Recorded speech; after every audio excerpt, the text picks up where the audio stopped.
គម្រោងវិនិយោគចំនួន630ក្នុងទំហំទុនវិនិយោគសរុបប្រមាណ$10 ប៊ីលានអាមេរិកត្រូវបានចុះបញ្ជីដោយក្រុមប្រឹក្សាអភិវឌ្ឍកម្ពុជាឆ្នាំ2025គម្រោងវិនិយោគចំនួន630ក្នុងទំហំទុនវិនិយោគសរុបប្រមាណ$10 ប៊ីលានអាមេរិកត្រូវបានចុះបញ្ជីដោយក្រុមប្រឹក្សាអភិវឌ្ឍកម្ពុជាក្នុងឆ្នាំ2025គណៈកម្មាធិការវិនិយោគកម្ពុជានៃក្រុមប្រឹក្សាអភិវឌ្ឍកម្ពុជា KWK នៃកអកបានចុះបញ្ជីគម្រោងវិនិយោគចំនួន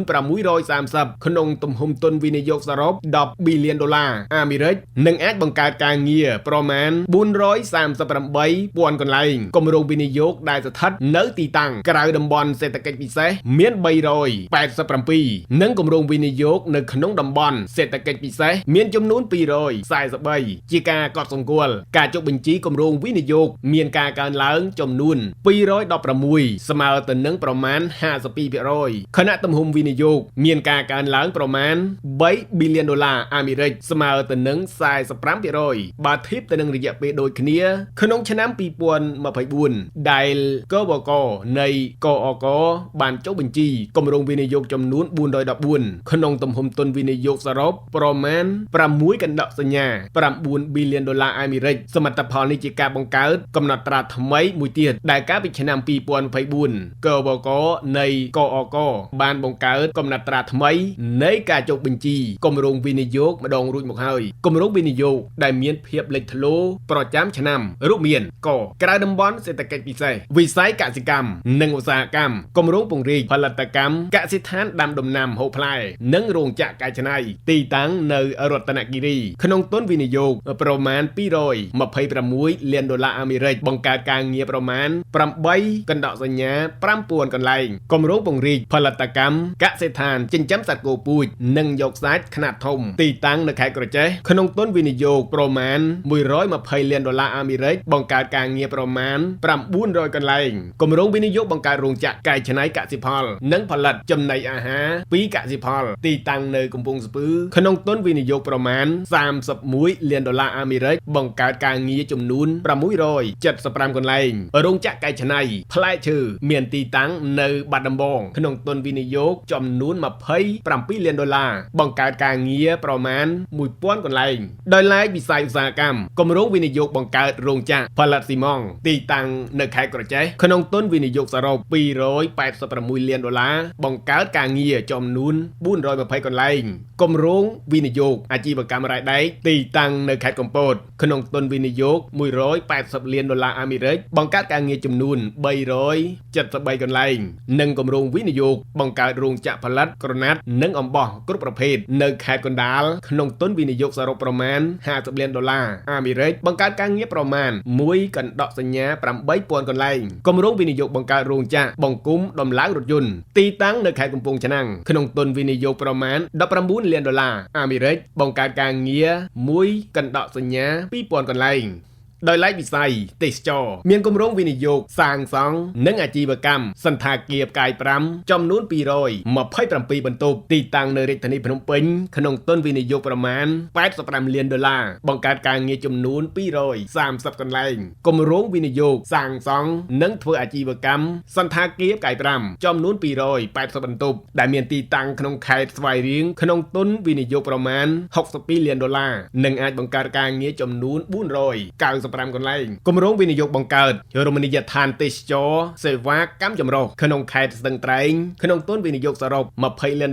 បង្កើតការងារចំនួន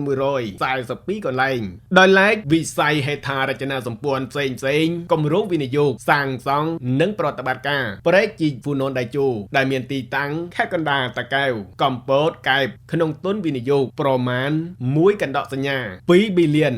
អាមេរិកបង្កើតការងារប្រមាណ3កណ្ដោសញ្ញា2000កន្លែងនិងគម្រោងវិនិយោគសាងសង់វារីអគ្គិសនីអនុភាព150មេហ្គាវ៉ាត់នៅក្នុងខេត្តកោះកុងនិងពោធិ៍សាត់ក្នុងទុនវិនិយោគប្រមាណ$442 លានបង្កើតការងារប្រមាណ220កន្លែងគម្រោងវិនិយោគអភិវឌ្ឍស្ថានីយ៍ផលិតអគ្គិសនីដើរដោយថាមពលព្រះអាទិត្យចំនួន4គម្រោងអនុភាព450មេហ្គាវ៉ាត់ដែលមានទីតាំងនៅខេត្តកំពង់ឆ្នាំងបាត់ដំបងពោធិ៍សាត់ ក្នុងទុនវិនិយោគប្រមាណ309លានដុល្លារអាមេរិកបង្កើតការងារប្រមាណ135កន្លែងគម្រោងវិនិយោគអភិវឌ្ឍស្ថានីយ៍ផលិតអគ្គិសនីដើរដោយថាមពលខ្យល់ចំនួន2គម្រោងអនុភាព300មេហ្គាវ៉ាត់ដែលមានទីតាំងក្នុងខេត្តមណ្ឌលគិរីក្នុងទុនវិនិយោគប្រមាណ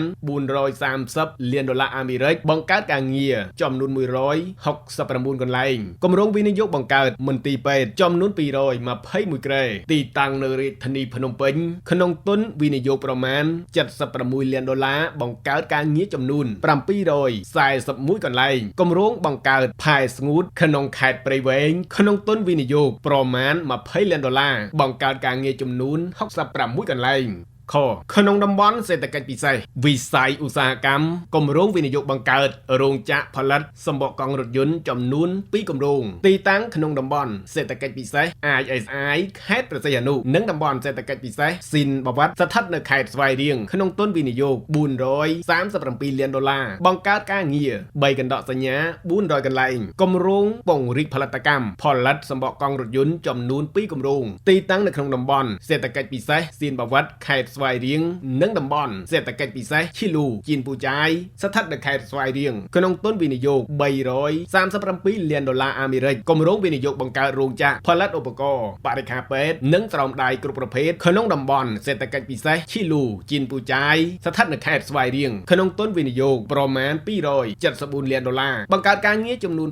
517កន្លែងគម្រោងពង្រីកបន្ថែមទំហំដីអភិវឌ្ឍតំបន់សេដ្ឋកិច្ចពិសេសទីតាំងតំបន់សេដ្ឋកិច្ចពិសេសManhattan ស្ថិតនៅខេត្តស្វាយរៀងក្នុងទុនវិនិយោគប្រមាណ91លានដុល្លារអាមេរិកគម្រោងពង្រីកបន្ថែមទុនវិនិយោគអភិវឌ្ឍតំបន់សេដ្ឋកិច្ចពិសេសទីតាំងនៅតំបន់សេដ្ឋកិច្ចពិសេសកោះកុងចេងជាងស្ថិតនៅខេត្តកោះកុងក្នុងទុនវិនិយោគ50លានដុល្លារអាមេរិកនិងគម្រោងវិនិយោគបង្កើតរោងចក្របង្គំដំឡើងរថយន្តទីតាំងនៅក្នុងតំបន់សេដ្ឋកិច្ចពិសេសក្រុងព្រះសីហនុក្នុងទុនវិនិយោគប្រមាណ32លានដុល្លារបង្កើតការងារចំនួន205កន្លែងសូមជម្រាបជូនផងដែរថាបន្ថែមពីគម្រោងវិនិយោគដែលត្រូវបានចុះបញ្ជីនៅកវកនៃកអកនៅឆ្នាំ